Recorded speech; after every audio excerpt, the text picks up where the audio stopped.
Okay, Assalamualaikum warahmatullahi ta'ala wabarakatuh. So today we will continue on 2.5. Okay, so before I go further into 2.5, which is sampling distribution for single mean, I just want to explain first what we're gonna look after this. Okay, so first kita akan tengok sampling distribution for single mean first. Okay, first sampling distribution for single mean. Yang kedua, the difference between two mean. Difference between two mean means that we have two population mean. Okay, number 3, single proportion.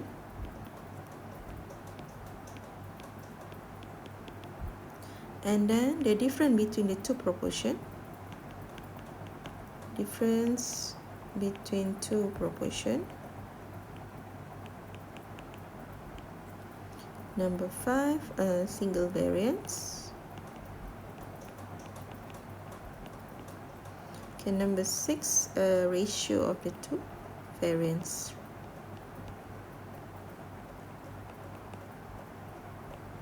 Okay. Okay, so we look into 2.5 first, the sampling distribution for single mean. Okay, so this is the important thing that you should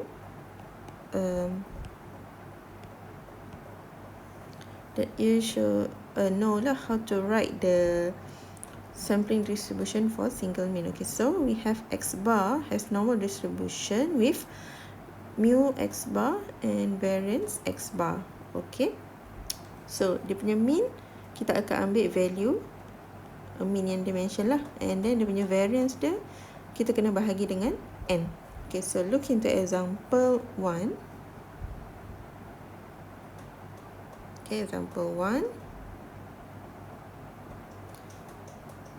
Certain tube manufactured by a company have a mean lifetime of 800 hours. Okay, so dia dah mention dah mean 800 hours and standard deviation of 60 hours.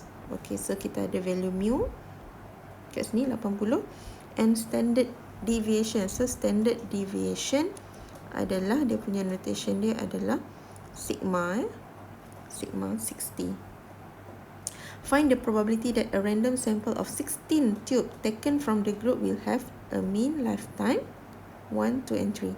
Okay, so the 16 ni pula adalah represent the value of n sample size. So the first thing that you should do adalah awak kena tulis dulu dia dalam bentuk notation yang dalam petak ni lah. Okay, so cara dia adalah x bar tu represent our sample lah. X bar will have normal distribution with mean equals to, dia akan ikut population mean lah, 800, and variance, okay, dia punya variance dia adalah 60 kuasa 2 bahagi dengan n. N kita 16. Okay. Okay, so this is how we write the notation in statistical terms lah. Okay, ingat ya, untuk variance 60 bahagi 16. Kenapa kena kuasa 2? Sebab 60 adalah standard deviation. So value yang kat sini awak kena tulis adalah dalam bentuk variance. So that's why kena ada kuasa 2. Okay, so number 1, soalan dia tanya find the probability. Okay, dia nak probability of x bar will be less than 785. X bar less than 785. Okay, so kita nak cari dia punya probability. Okay,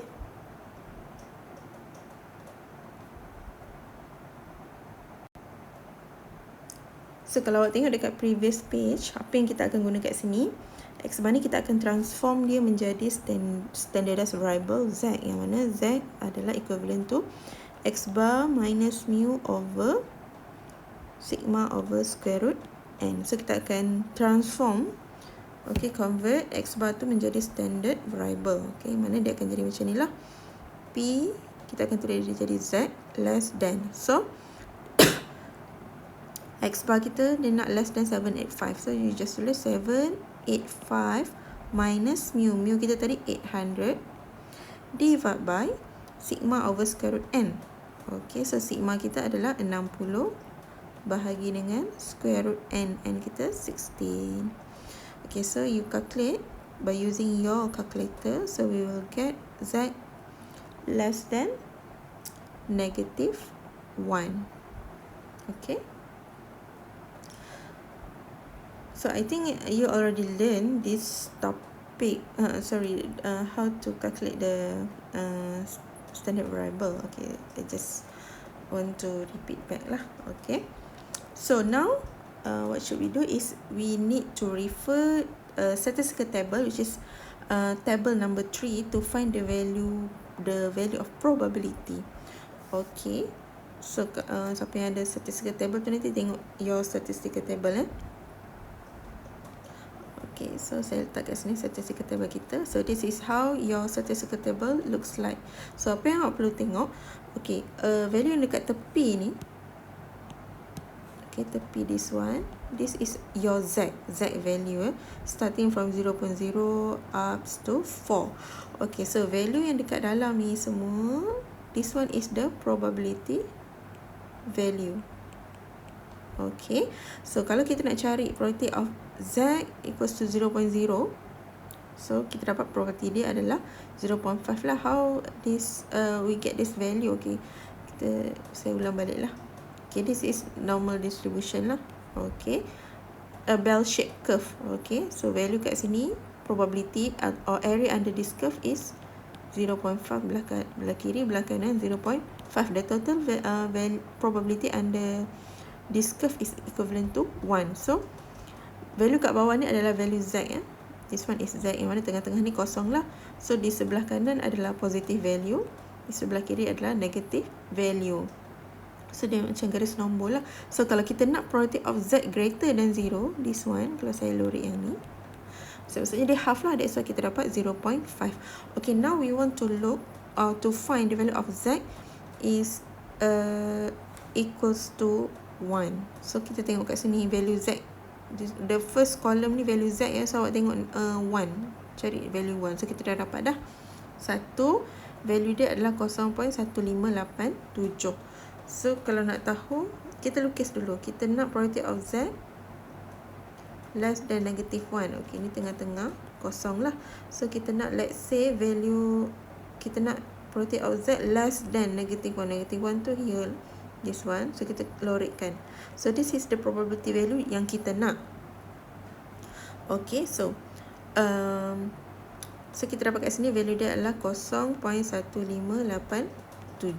Okay, so value dia equivalent to, tak kisah kalau kita nak probability of z yang ni adalah greater than 1, yang ni kalau 1, so value dia sama 0.1587. Dia kalau kita lipat kita punya bell shape ni, kita akan dapat area yang sama. Okay, tapi since kita nak z less than negative 1, that's why kita tengok sebelah kiri. Kalau kita nak probability of z greater than 1, kita tengok di sebelah kanan, this one. Ni greater, yang ni adalah untuk probability of z greater than 1. Dia sama dengan probability of z less than negative 1. Tapi kalau saya nak probability of z greater than negative 1, so negative 1 is here. Saya nak value tu this one, area yang ni. So apa yang perlu saya buat? Saya kena buat 1 tolak probability yang hujung ni, 0.1587, baru saya dapat probability yang saya lorek yang ni. Okay,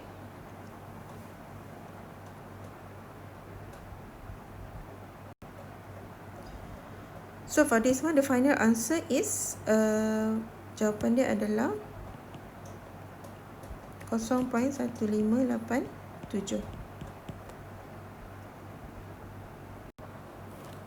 Kena kita tengok yang kedua. Yang kedua, dia nak probability that a random sample of 16 tube taken from the group will have mean lifetime more than 820. So dia nak probability of sample X bar kita more than 820. So again, the step is same. Kita akan convert X bar, dia akan jadi standard variable Z greater than 820. Okay, mean kita tadi adalah 800 bahagi dengan 60 per square root 16.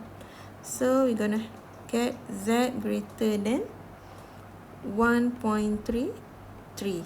Okay, so kalau kita lukis this one, dia di sebelah kanan lah. This one kita nak priority here 1.33.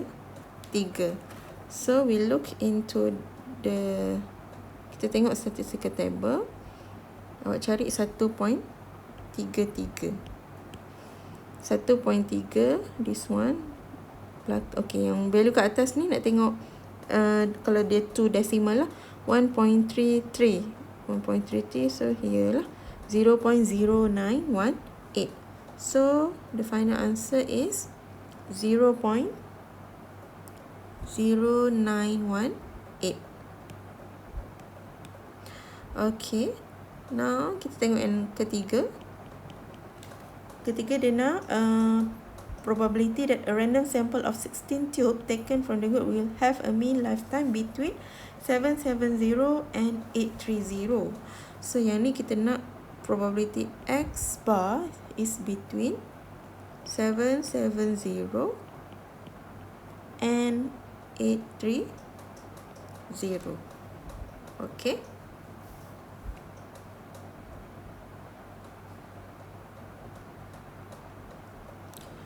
Okay, sama je cara dia. So kita akan tulis 770 minus mu kita 800 divide by 16 over square root 60 over square root 16. So yang ni X bar dia akan jadi Z less, okay, 830 minus 800 over 60 over square root 16, and then use your calculator. Finally you will get this, the left hand side value is equivalent to -2, the right value is equivalent to 2. Okay, so kita lukis dia punya bell shape curve kita, means that okay, tengah-tengah ni kosong, so kita nak antara -2 dan 2. So kita nak probability value untuk this yang saya shadedkan ni lah. So apa yang perlu kita buat, awak kena tolak satu, tolak probability yang A ni dan tolak dengan probability yang B. So macam nak tengok value probability of A. Probability of A tu kita akan dapat, awak tengoklah -2. 2 value dia 0.02275. This one. So satu tolak 0.02275. Yang kat sini pun sama. Kalau -2 kan tadi saya kata kalau kita lipat kita punya bell shape ni, kita akan dapat dia sama, area A dengan B tu sama sebab -2 dengan 2 kan. So kita akan tolak lagi 0.02275. Finally we get the answer is 0.9545.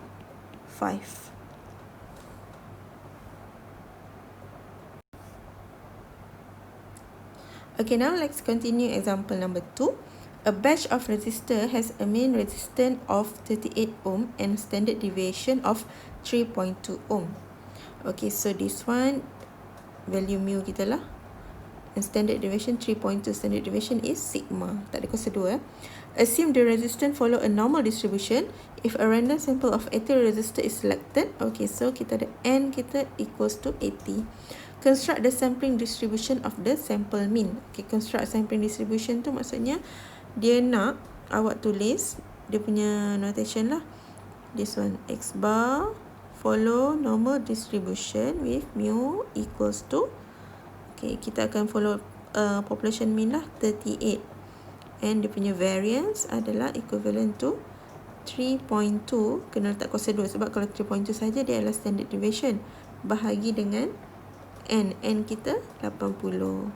So this is the answer for number 1. How to nak tulis sampling distribution construction. Okay, number 2 dia nak probability sample mean greater than 37. So number 2 dia nak probability of X bar greater than 37.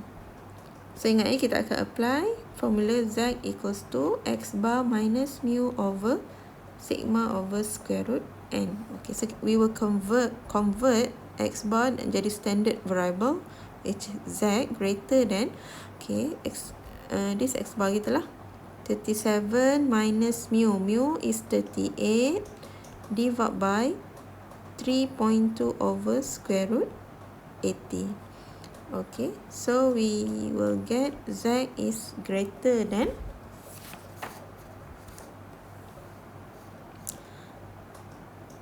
2.8. 2.8. Okay, negative 2.8, sorry. Okay, so kita lukis kita punya bell shape. So kita nak negative 2.8 greater. So greater kita akan lorek this one lah. Okay, so apa yang perlu awak buat? Awak kena tolak 1 minus probability here. Okay, so kita tengok kita punya statistical table. Okay, so 2.8 is equivalent to this one, 0.00256. So yang dekat hujung ni 0.00256. So what should you do is awak kena buat 1 tolak 0.0002566. Barulah kita dapat probability of Z greater than 2.8, which is equivalent to 0.99744. This is the final answer for the probability sample mean greater than 37 ohm. Okay, so please try by your own example 3 and 4, and I will give you the working later on. Okay, so please do example 3 and 4.